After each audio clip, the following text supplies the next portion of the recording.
Abrimos una nueva edición de Café Financiero con toda la información necesaria para cuidar tu dinero. Hoy Juan Pablo Pizeta nos va a hablar de las restricciones que se vienen aplicando a las importaciones y cómo vienen afectando la disponibilidad de bienes de consumo. Patricia Canatelli nos va a brindar información sobre seguros de responsabilidad civil para comercios, una cobertura importante para proteger a los clientes contra posibles accidentes. José Ignacio Vano va a repasar lo sucedido en los mercados de capitales y en el último bloque vamos a conversar con el economista y diputado nacional Ricardo López Murphy para analizar las principales noticias económicas de estos últimos días. Abrimos entonces este primer bloque con información sobre las restricciones que viene aplicando el gobierno a las importaciones para hacer frente a la escasez de dólares. Juan, ¿qué tal? ¿Cómo andás? ¿Qué tal, Ale? ¿Cómo estás? Bueno, ¿cómo vienen afectando, ¿no?, estas restricciones a la disponibilidad de bienes de consumo? Bueno, es un capítulo más de una larga historia, ¿no? Sí. Las dificultades a la hora de importar, ¿no? y administrar lo que tiene que ver con el comercio exterior viene ya desde que se instaló el cepo cambiario. Tal cual, exactamente. Pero bueno, cambió la naturaleza el problema. Antes era cuestiones de cupos, licencias automáticas. Lo que tiene que ver ahora es que surgió a partir de febrero, cambió un cálculo que se define como capacidad económica financiera de las empresas, ¿no? Es un estadio previo que tienen las empresas, que bueno, es un cálculo que tiene que ver con su estado financiero, contable, hipotecas, deudas, ¿no? Es un cálculo que hace la AFIP a la hora de, bueno, valga la redundancia, determinar la capacidad económica. Esto es necesario para después hacer los trámites de comercio exterior, como puede ser importar, ¿no? Que es otro trámite que se hace frente a la AFIP. Bueno, lo que viene pasando es que cambió ese cálculo. Entonces, lo que me dicen fuentes del comercio exterior es que ahora ya hay muchas empresas que no pueden importar siquiera. O sea, ya no es una cuestión de margen, de Sí. se puede importar menos o hay menos disposición de dólares como cupo, sino que directamente muchas se quedaron sin importar. Lo cual, bueno, esto ya se empieza a tener complicaciones en varias cadenas de la producción y del consumo. La pregunta acá es, bueno, ¿hasta dónde va a afectar, ¿no? ¿Qué segmentos? Que cuando alguien va a hacer alguna compra, ¿cómo se puede manifestar esto? La dificultad es transversal, o sea, en particular los que más están tal vez interviniendo o quejándose, ¿no?, al Ministerio de Desarrollo Productivo y al gobierno en general, bueno, son las automotrices, que son Sí. el sector que tiene mayor componente de importados, ¿no?, a la hora de fabricar automóviles. Siempre estamos hablando del 50%, ¿no?, de los componentes. Bueno, además en ese sector ya están faltando modelos desde el año pasado, ¿no? Claro, y esto afecta a la mayoría de las marcas.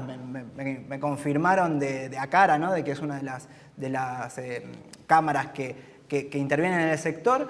Y bueno, también neumáticos, que esto ya no solo afecta obviamente la provisión de los vehículos, sino que tiene que ver con la reposición, ¿no?, de insumos que son básicos para el transporte. Pero bueno, lo mismo, en CAME también me avisaban que también son temas de perfumería, construcción, o sea, es una dificultad transversal que acá también hay que hacer una aclaración. Todavía, Juan, nos faltan preservativos como allá en el 2014, 2015, ¿no? Por ahora no se manifiesta nada, ninguna particularidad al respecto. Sí, lo que puede llegar a ocurrir no es un desabastecimiento, no todavía.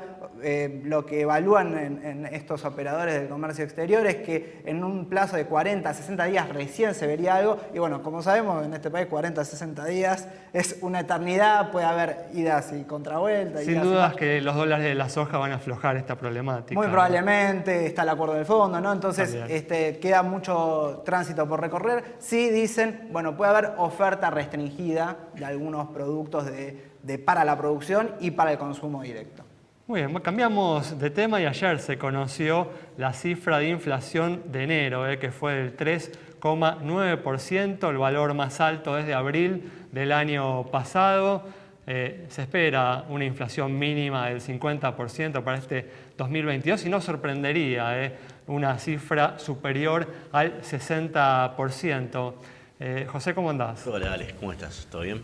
Bueno, ¿cómo protegerse, no? ¿Cómo protegerse? ¿Qué instrumentos existen, ¿no?, en el mercado para protegerse contra este panorama que se plantea, ¿no? Sí, acá lo que tenés, viste que invertir se trata del futuro, no del pasado, Tal ¿no? cual. Entonces, 50% para atrás, por supuesto es relevante porque la inflación no se mueve no tiene tanta diferencia de un momento para el otro. Incluso vos mismo decías, 50% se predice para el año que viene de pisos. Si vos te fijas, es una buena fuente de consulta, es el REM, el relevamiento de expectativas de mercado del Banco Central, que el promedio te da para que este año 2022 sea 55%. Entonces vos ahí tenés que por lo menos salir a buscar un 55% de rendimiento si querés ganarle a la inflación. Lo más sencillo son directamente invertirte en los bonos indexados por SER. SER es inflación, es una medida de inflación, entonces vos comprás un bono cuya deuda está nominada en algo vinculado con la inflación. Entonces a vos no te importa si tenés 50, 55 o 300% de inflación, te da igual, tu capital, la cantidad de pesos que te van a devolver es equivalente a esa cantidad, a ese monto. O sea, uno puede invertir en bonos específicos, pero también puede invertir en fondos integrados por bonos justamente que van con la inflación, ¿no? Exactamente. Acá hay que ser cuidadoso y hay que entender bien cómo se componen, porque una de las cosas que está pasando es que es muy demandado esto, mucha gente está comprando, y los bonos más cortos, los que te vencen, o las LESER que vencen ahora en los próximos meses, o los bonos de los próximos meses, tienen lo que se llama un rendimiento negativo. Claro. ¿Qué quiere decir negativo? Es inflación menos 2, 3, 10 puntos y no inflación más algo. Si vos querés verdaderamente ganar la inflación, tenés que estar por lo menos en un bono que se llama, el ticker es TX23, que eso es inflación más cero, está ahí empatando, depende del día, queda por arriba o por abajo. Ya TX24, que vence en el 2024, es un bono que tiene un rendimiento ya de inflación más 1,5%. Y lo que decís de los fondos, justamente, por ahí es más complejo para el inversor, pero tienen que entender cuál es el portafolio del fondo, porque hay algunos que tienen un portafolio con una posición mucho más corta y esos, por más que estén más diversificados y tienen todas las ventajas que tienen los fondos, hoy por hoy te están dando un rendimiento de inflación menos algo y no más algo. Entonces hay que tener cuidado eso. Muy bien, perfecto. Bueno, continuamos entonces hablando del próximo bloque, las alternativas de inversión, pero ahora vamos a brindar información sobre seguros para comercios. Patricia, ¿cómo andás? ¿Qué decís, Ale? ¿Cómo estás? Gracias por estar aquí. Gracias a Bueno, en vos. particular hablamos de la cobertura de responsabilidad civil que incluyen estos seguros. Es una cobertura muy importante, ¿no? Para proteger a los clientes contra posibles accidentes, ¿no? Cuando se asegura un local comercial o locales que realicen actividades civiles, industriales, dentro de las coberturas integrales que se suelen contratar, uno de los riesgos a cubrir son las responsabilidades civiles. La póliza o la cobertura esta se la conoce con el nombre de responsabilidad civil comprensiva. Claro. ¿Y por qué? Y porque hay que armar la póliza a la medida del asegurado. Entonces, si bien es una póliza que abarca muchas exclusiones, muchos no cubro, la mayoría de todos ellos se pueden ir adicionando, incluyendo en la cobertura según el asegurado lo necesite. No, pero para ilustrar, ¿no?, la importancia de esta póliza, recordemos, ¿no?, cuáles son los siniestros más comunes que acontecen de responsabilidad civil. Uno de los siniestros muy comunes que acontecen en locales comerciales, por ejemplo, puede llegar a ser una persona que se lesiona, se tropieza, piso húmedo, no ve un escalón, suele pasar donde hay demasiados cristales no marcados y se lesiona. Y reclama al local, tiene derecho a reclamar. Y la póliza que va a dar respuesta, en realidad va a reclamar al dueño del local. Claro. Y la póliza que va a dar respuesta a este reclamo va a ser específicamente la responsabilidad civil comprensiva. Bueno, y un tema más... Otro ejemplo también que también es importante tener en cuenta, en locales donde se brinda servicios de comida, Eso te iba a decir. las intoxicaciones. Y eso es más grave Los todavía, suministros de ¿no? alimento, claro. No, cualquiera de ellos, porque uno puede, si se reclama por un hecho de esta naturaleza, la póliza da cobertura. Muy bien, o sea que tenemos que... Y a ver, para cerrar el tema, ¿cuál es la suma asegurada que recomendás para para En los realidad comerciantes? estas sumas varían teniendo en cuenta muchísimos criterios.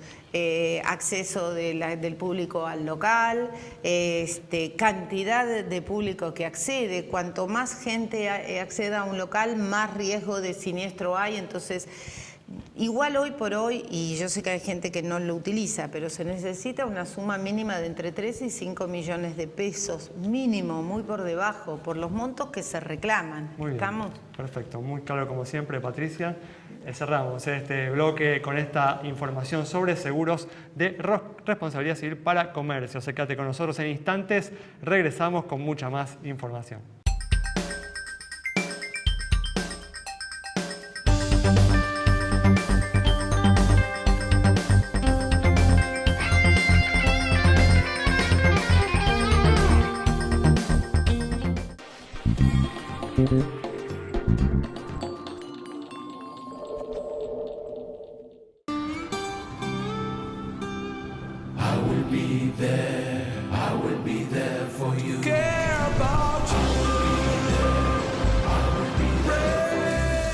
En Sancor Seguros estamos junto a vos en todo momento, acompañándote. Sancor Seguros, estamos.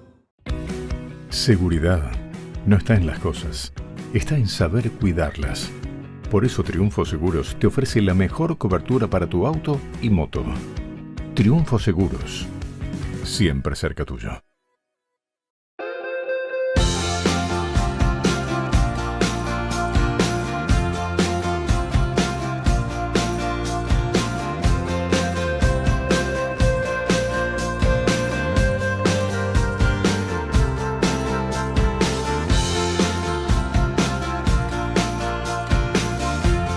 La Perseverancia Seguros. Desde 1905, tu compañía de confianza.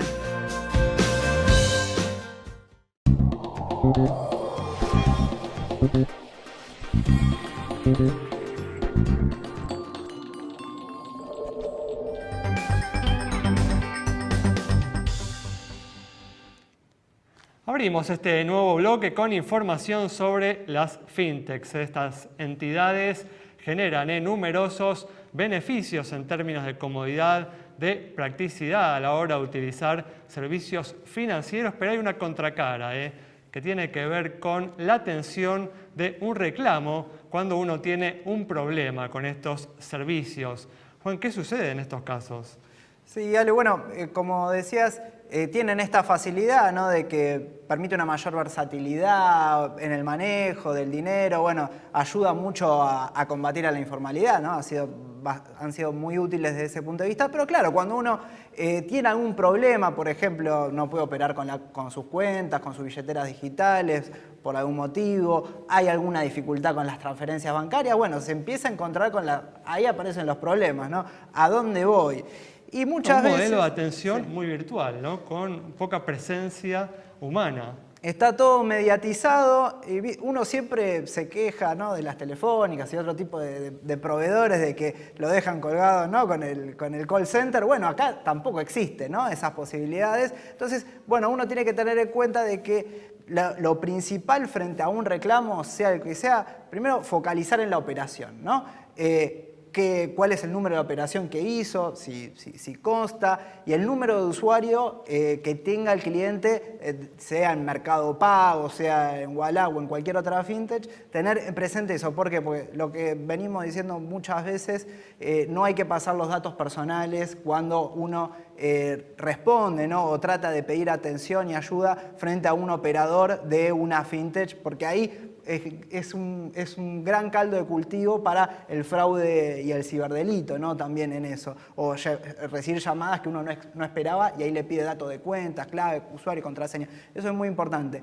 Lo mismo cuando hay transferencias vía CBU a través de la fintech con los bancos. Bueno, eso es muy importante tener en cuenta el origen de la transferencia, ¿no? Si el problema es el banco, bueno, contactarse con el banco, y si es en la fintech, el problema es ahí. Cuando no soluciona la fintech, ¿a dónde acudir? Es importante, hay una ventanilla única de defensa del consumidor, que es una página nacional.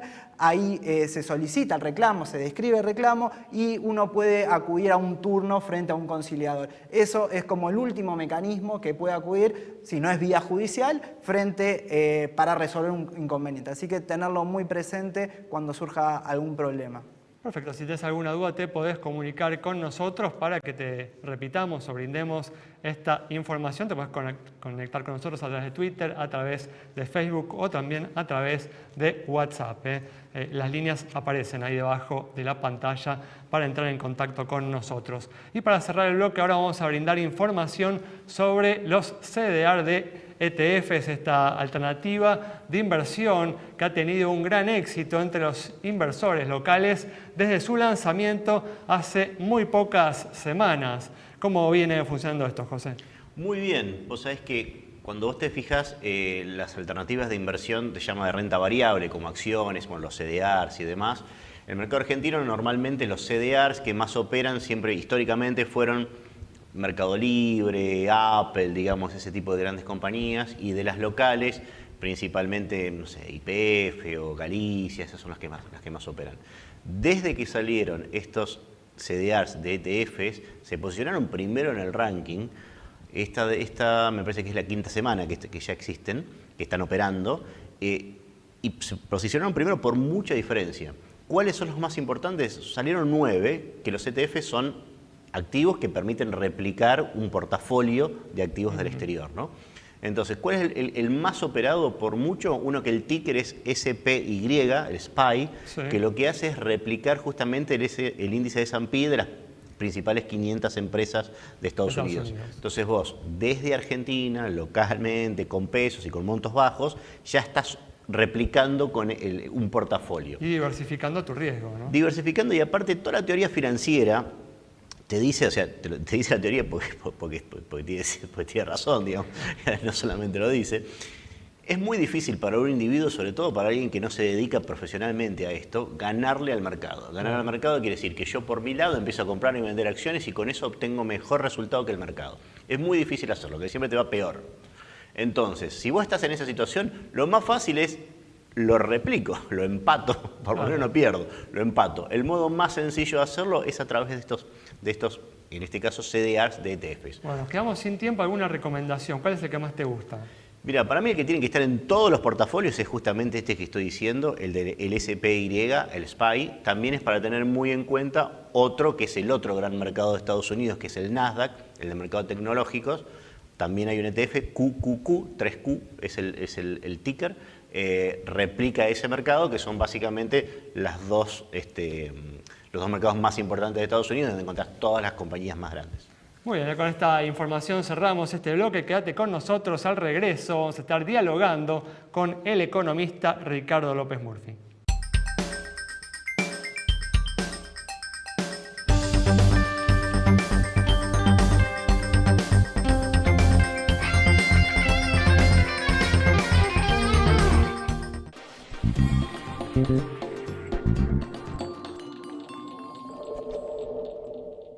El celular es mi herramienta de trabajo y es una fuente inagotable de información. Yo lo protejo con Segurosel, de Rus Seguros. Asesórate con un productor o cotizá y contratá 100% online. Segurosel, de Rus Seguros.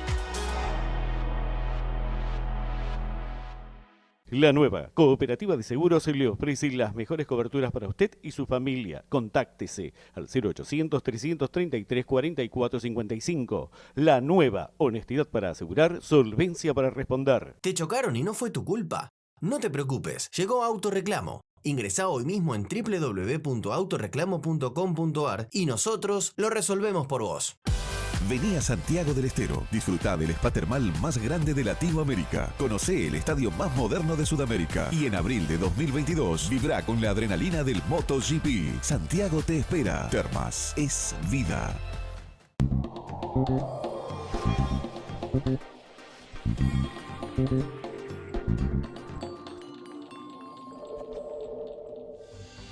Abrimos ya este último bloque con la presencia del economista y diputado nacional Ricardo López Murphy para analizar las principales noticias económicas de estos últimos días. Ricardo, ¿qué tal? ¿Cómo andás? Muy bien. Gracias por estar aquí. Gracias a usted por invitarme.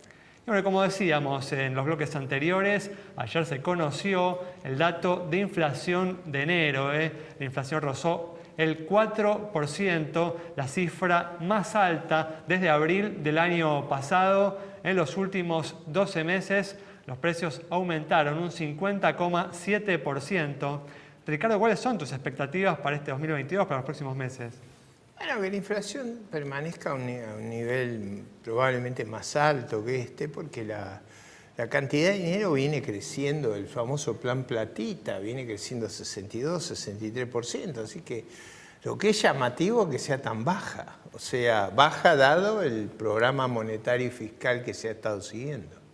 Eso tiene que ver igual, ¿no?, con la esterilización, ¿no?, con el retiro de una parte importante de ese dinero que se ha emitido por parte del Banco Central, ¿no? Sí, sí, pero el M2 está creciendo los agregados a niveles de 62, 63% anualmente. O sea, es decir, toda la estrategia ha sido inflacionista. Entonces, a mí no me llama la atención.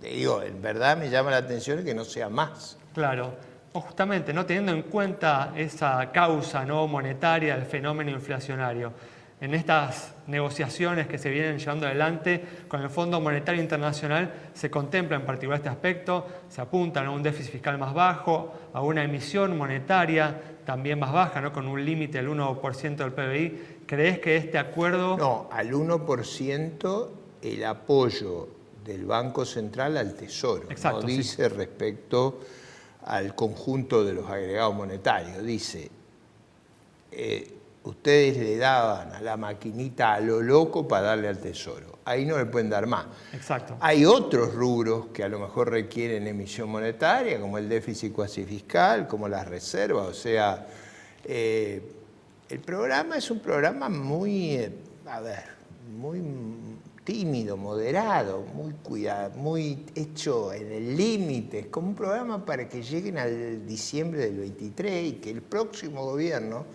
se haga cargo de todo lo que no se hicieron cargo ellos y de los problemas estructurales que tiene Argentina. Pero bueno, es un gobierno de muy baja calidad, entonces con mucho conflicto interno. El jefe del bloque de diputados nacionales renuncia después de estar 2 años trabajando en este programa. Ahora, puede ser que, como algunos dicen, él no sabía. Bueno, entonces ya el problema que tenemos de funcionamiento de este gobierno supera todo lo imaginable. Por eso, en cierto modo, lo que estás diciendo es que no crees que este acuerdo con el fondo ayude a reducir esta inflación que posiblemente este año termine, ¿no?, por encima del 60%. Bueno, es que yo creo que la idea es evitar un escalamiento a una situación fuera de control. Eso mismo lo ha dicho la directora gerente. Ella ha dicho, nuestro propósito es evitar una crisis de magnitudes extraordinarias.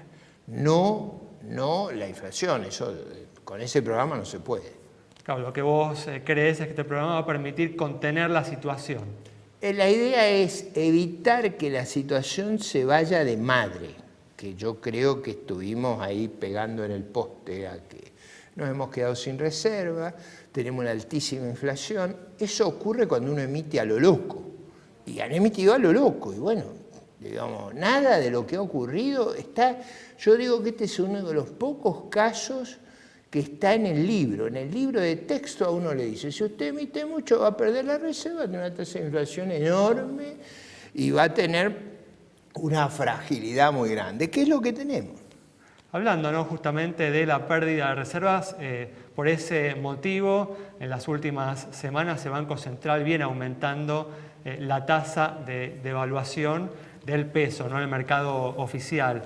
¿Crees que este proceso probablemente uno de los errores más graves del año pasado, con un sesgo electoralista, fue el brutal atraso del tipo de cambio? Es decir, sin reservas, con una situación tan frágil como tiene Argentina, haber atrasado el tipo de cambio, se devaluó más o menos algo más de 20 y la inflación fue 50. Eso fue una política disparatada. Y bueno, eso lo van a tener que corregir. ¿Cómo lo van a corregir? Dios sabe. Pero eso, uno de los problemas que tenemos es que no alcanza, es decir, el programa, lo que a mí más me cuesta entender es de dónde salen los dólares. O sea, nosotros necesitamos, con un régimen como el que tenemos, un superávit en cuenta corriente, y a mí no me da eso. No me da en parte porque no hemos invertido en energía, no hemos invertido en energía suficiente porque tenemos las tarifas pisadas, bueno, lo de siempre, ¿no? El gobierno cuenta, ¿no?, con el reembolso de los DEC, ¿no?, del apoyo que el Fondo Bueno, Monetario pero eso lo que va a Internacional... hacer es como un swap. Va a estar los 5.000 millones, pero no los van a poder tocar. O sea, la idea es que estén, no que los toquen. No van a estar disponibles para utilizar en Claro, el no, mercado eso hay cambiario. que crear un superávit en cuenta corriente. Hay que crear, por eso yo creo que la idea de no hacer reformas estructurales, no corregir el tipo de cambio, no balancear más rápido las cuentas fiscales, sobre todo con el enorme déficit cuasi fiscal que tenemos, una estrategia equivocada. Yo no estoy de acuerdo con esta estrategia. Ahora, comprendo que es un gobierno casi imposible, o sea, no se sabe lo que piensa el presidente, el vicepresidente, se pelean entre sí, es un caos.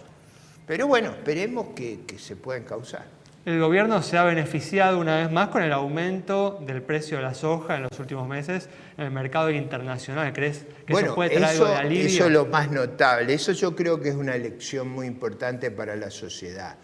El gobierno tiene circunstancias excepcionales. Tener dificultades con precios que son el doble de los del presidente Macri es increíble.